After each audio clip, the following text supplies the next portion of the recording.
Could the Chicago Bears see dramatic improvement from the offensive line this upcoming season? You got some new young pieces and a potential player that I think I'd have a shot at winning a job. All that and more in today's episode of the Windy City Breeze Sports Talk Daily. Let's go.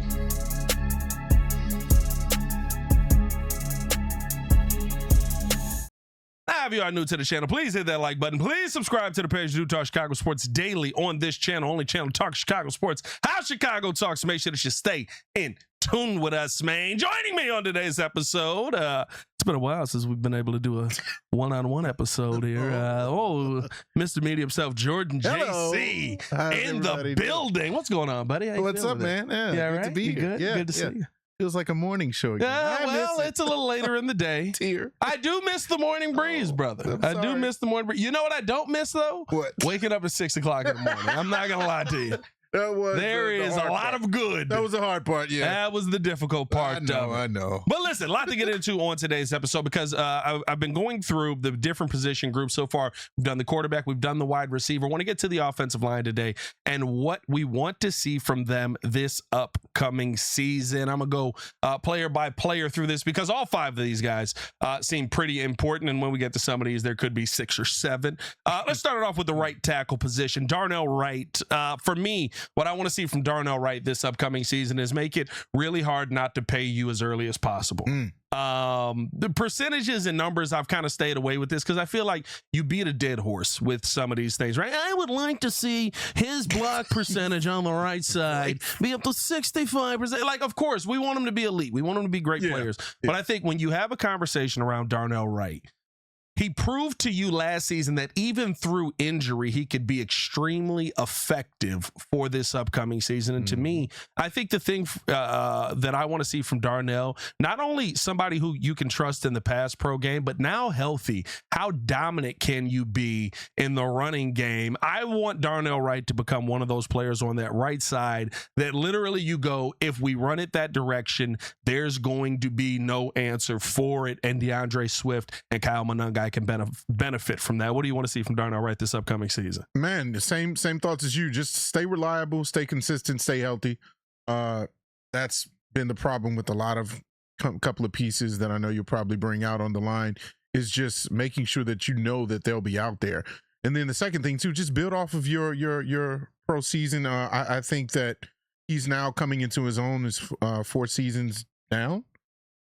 This will be his 4th season. 5 for Darnell, right? Okay, because so four I believe down. This is, if I'm not mistaken, an option was picked up on Darnell Wright. Yeah. And so that's what I want to see is you should just kind of stack on top of your good seasons. I know the only question mark we had was, I believe, going into his 2nd year. He had a few up and down moments where he was very inconsistent with blocking. This is year 4 for Darnell Wright, so this would be option year correction time here part. for Darnell. Yeah, so that's really what I want to see. He's one of the more sure guys on the line, obviously outside of the other guy at guard, but Darnell Wright is a piece that you're going to have here for the next maybe 10 plus years. You know, protecting Caleb. And that's what you want to see is you want to see your guys that you pick on the team grow with the quarterback.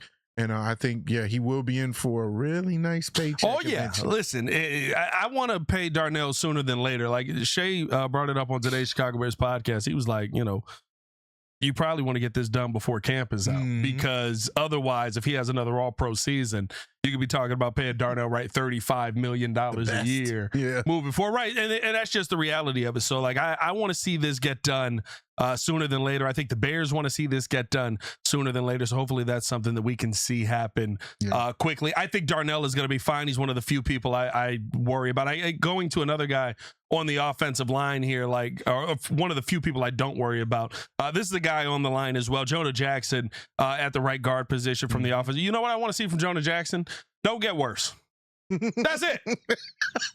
Because here's the reality. Interior is one of the most important spots for you, but we know that tackle is a little bit, higher on the rankings than guard. And if Jonah Jackson gives you the production that he gave you last season in the run game, in pass pro, and what led him to be one of the best guards in football last season, I have nothing to say to you. Honestly, we can get him and Tooney out of the way. You know what I want to see from Tooney? Don't get old. Those are my two from that, because they went out and they gave you so much from the tackle position. I'm not concerned about them coming into this season. The thing that I want to see is continue to do exactly what you were able to do last season, because if you can do that, that means that you are still one of the more dangerous teams running the football, and that opens things up for Caleb Williams. I'm with you on that. I think the guard position is where I feel the most comfortable with him and Tooney the most. Very good season. Like you said, he's a steady force. He's someone who's reliable. And he's what do we call him? Darnell Wright 2.0. All these guys that look like each other on the line. Oh yeah, it's Darnell Wright is shorter Darnell Wright, and then there's backup Darnell Wright, of course. That is I don't know if we still have backup Darnell Wright. Matt. Why can't I? Matt Pryor? Yes, Matt Pryor. Was it Matt Pryor? But now we got Jedrick Wills, who kind of has like a Darnell Wright-ish look too. Jedrick Wills is. Well, I don't know if this is the case or not, but whatever Darnell Wright's parents are, opposite. Okay, all right. Is Darnell mixed? Is Darnell Wright mixed? I believe he is, right? Let's just say doppelganger Darnell Wright or something like that. But no, like you look at the PFF grades for Jonah Jackson, 72.4 run block grade last year. That was 15th out of 81 guards. So pretty good, above average, you would say, with that. Very good at kind of road grading for the running back position.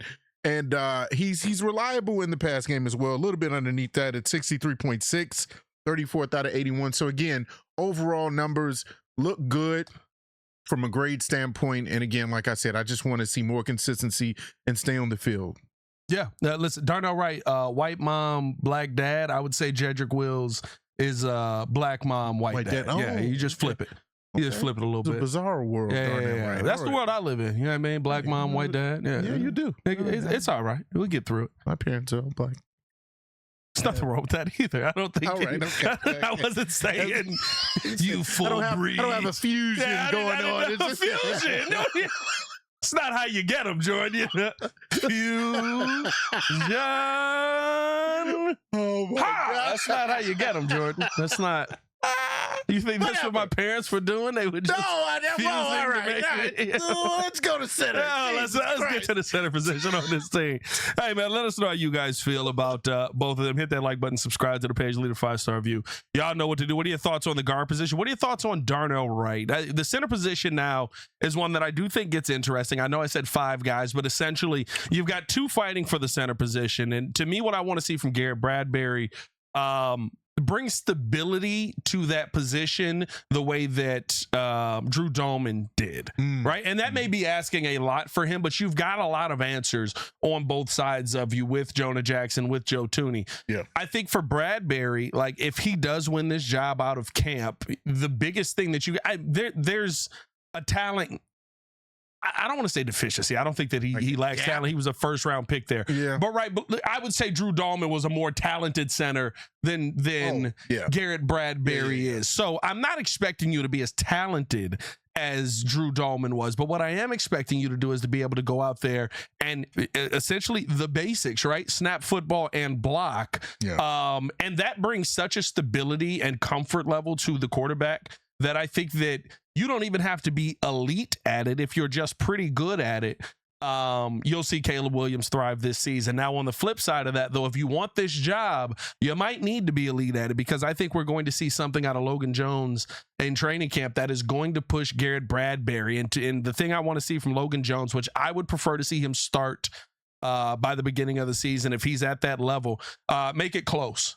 Because if you make it close, I think it's your job to go out there and win. The reality is, I would think that the Bears don't want to be switching center again midway through the year or going into next season. I would think you would rather just have your starting center be the guy that's your starting center coming into the season. To me, that's Logan Jones.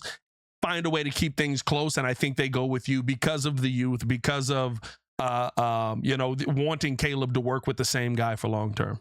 No, I'm right there with you. I think Garrett Bradbury is a very good safety net, but Logan Jones, you like you said, the youth, but also the fact that you spent a 2nd-round pick on a guy that won the Remington Award, best center in college football last year, comes from we talked about all the time, comes from a program that is centers. very, very good at offensive. By the way, linemen. Tristan Wirfs, a black player from Iowa, that we were trying to. Remember, we were trying to figure out. I was like, I can't give you know one. if he was Tristan Wirfs. Tristan Wirfs.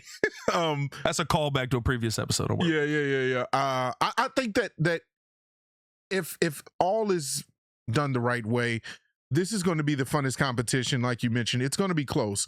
I think if Logan Jones gets a chance to kind of be consistent and steady and understands the playbook, which a lot of people say he's very ahead of the curve when it comes to learning playbooks. He's very cerebral. I think that it's his job to lose, even though Bradbury has the experience, just came from the Super Bowl with Drake May.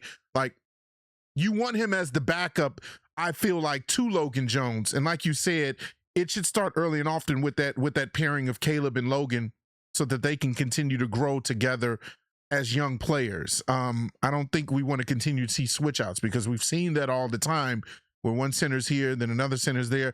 And then even there was a year where we had the center from Green Bay and then we had is that a Lucas Patrick? Lucas Patrick, and then there was another center that we used. That was Ryan Bates, who all played those guys. Oh my 30 goodness. snaps at the center position. And it was just bad. It was really, really bad. So you don't want to have to continue to have this carousel of centers just kind of going through. So I would say starting the season, Logan probably will win the job. That's my guess. That's the hope here. I mean, in all honesty, as much as if you feel comfortable about where the center position is at, that's fine. But the hope is that Logan Jones ends up being the one to win the job. Let's finish it out with this. I think this is probably the most interesting part of the offensive line here. Yet again, unfortunately, one that we continue to live in this world of, hey, this is the situation at left tackle. You're going to be looking for one. But unfortunately, because of the Ozzie Trapillo injury last year where he tears his patellar tendon, we are back in a left tackle competition. You've got Braxton Jones in here. You've got Bizarro, Tevin Jenkins, and Jedrick Wills in here. And here's what I I blocked my quarterback. He won't get touched. I've forgotten about him. Jeez. It's funny because also, what are you supposed to say? But I feel like you set the bar a little high there. You got to be better than that. I would have just not said nothing. Like, I look forward to being. What are your thoughts on working with Caleb? Hope to get in there and do my job to the best of my abilities. I mean, well, nobody's talking about you if you say that. But no, I think here's the tough part that I think a lot of Bears fans maybe aren't prepared to hear going into camp. I don't think that Braxton Jones just has an opportunity to win this job for this season. I think if Braxton Jones actually is able to hit the ground running and everything we've heard is true, he's yoked, he's been working with the best left tackles in football, he's coming out there and he's dominating every single day. Braxton Jones might win the left tackle job. Because the reality of the situation is, with the injury that Ozzie Trapillo has, you can't just go out there and say he's going to come back healthy no matter what. You're living in a world right now where you're looking for your left tackle. You're still asking this conversation. And I went into the draft and I said, is left tackle a position that the Bears could look to draft this upcoming season because you don't know what Ozzie Trapillo is going to be? And everybody was like, well, Pat, that's insane. Why would you ever say that? Because you don't know what kind of player this is going to be. Now, the reality is, right, I want to see Braxton Jones attack this job like Ozzie Trapillo isn't coming back. I want to see him attack this job like, yo, I could prove myself that I should be here long term and I should be the answer for this Bears team, even though everybody doubted. For Jedrick Wills, I want you to prove that, hey, you still belong in this league. Because I tell you what, taking a year off of football, there's not many players that come back and are able to play. Yeah. So I look at this left tackle competition as not only are you playing for this season, but you might be playing for your football lives for both of those guys at the left tackle position. Yeah, I did say that the center position would be my most exciting personally to watch in camp. To see who would win out. I think left tackle was probably the most important. Most important. Yes. To protect Caleb's blind side, but God, it seems like all roads always lead back to Braxton Jones. We tried to get rid of him, and then you got Trapillo or did I say it right? I always say Trapillo. Do I? No, Trapillo. Ozzie Trapillo. Trapillo, goes down, and now that leaves the door wide open for him to return. And if it is true that Braxton has been putting in work and committing to being not a tooth, but actual, I don't know what else to call him, but actual, I mean, he can still be a bigger evened tooth. out, balanced out. He don't have no lower half, so he can still be a tooth. Lower leg. Yeah, I mean, he just might be all shoulders. That's crazy. You ever see if that's all he did in the offseason, that's wild. You ever see that video? It's like for Schoolhouse Rock, it's like 3 is the magic number. When the football players run out and they just all shoulders. Just look swollen up top, just no pads, just the shoulders. Yeah, that could be Braxton Jones. It could be. It's Hopefully all about not. technique at that point. Oh, God. No, the bull rush is still coming. But, no, I hope that, if Braxton does solidify the position, fine. We just want to see good play because I believe that when you still have Joe Tooney right next to you, that's going to hide some of the deficiencies because you're working in tandem with one of the best to do it in the league still. And so there's that. I was hoping that when we got Jedrick Wills that he would find some kind of magic potion and go back to being what he was, 10th overall pick, first round, 2020. Like, you have the talent. Like, what happened? Like, you say he took a year off. Maybe he just doesn't have it. It was injuries. I don't know what's going on. He took the year off because he didn't want to get Baker Mayfield, right? Baker Mayfield forces himself to come play, tears his shoulder up, has to have surgery anyway. They move on from him, they get rid of the kid. Jedrick Wills, kind of same conversation, but he took the year off to get himself back fully healthy. The hope is fully healthy, you're able to come back, you're able to dominate. I just know, listen, he's outside an age that a lot of people don't take a year off from football, so that could speak to him being more able to go back out there. Here's the reality. Jedrick Wills is more talented than Braxton Jones. Ozzie Trapillo is more talented than Braxton Jones. Both of them could be ahead of Braxton Jones no matter what. The question is going to be who's going to work the hardest to try and stay in this league. Like, say what you want about Braxton. Braxton is a player that has shown you for the most part throughout his career that he will be available, he will be healthy, and if you are solid at that left tackle spot and we don't have to swap you in and out, that could be a comforting situation. Do I think it's going to be a Wally Pipp situation where, Wally Pipp is phenomenal, but they bring in Lou Gehrig and now he's the first baseman who's the greatest in here? I don't think it's going to be that. But I do think it could be. Listen, we all saw what Ozzie Trapillo is. He's phenomenal. I think he's your tackle of the future at left tackle if he's healthy. But you got to be healthy. We'll see. And that's a massive injury you just had to start your career off at that left tackle spot. A lot of players do not come back from that. Yeah, it's unfortunate because, I mean, we were singing his praises and what he did when he came in for Theo Benedette and kind of just took that position over, which, by the way, that's another name, right? You can throw Theo in there. You want to have a conversation on Theo. You can throw, what do you want to see from I'm not talking about Karan. What do you want to see from a Theo Benedict? I'm not going to bring the channel down. Honestly, be one of the best backups in the league. I've already seen him as a starter.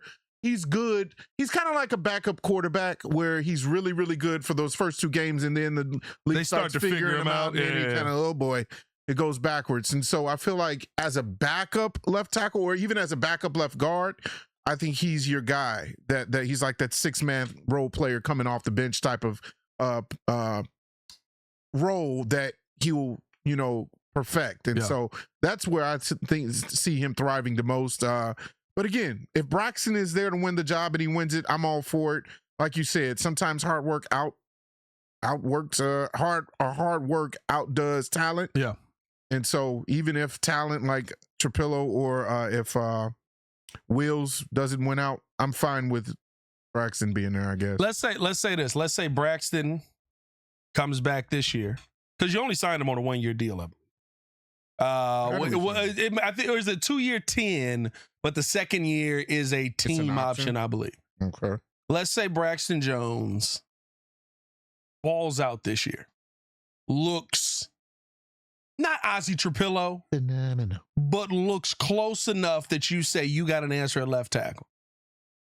Do you continue to roll all in with Braxton, or do you still give Ozzie a chance?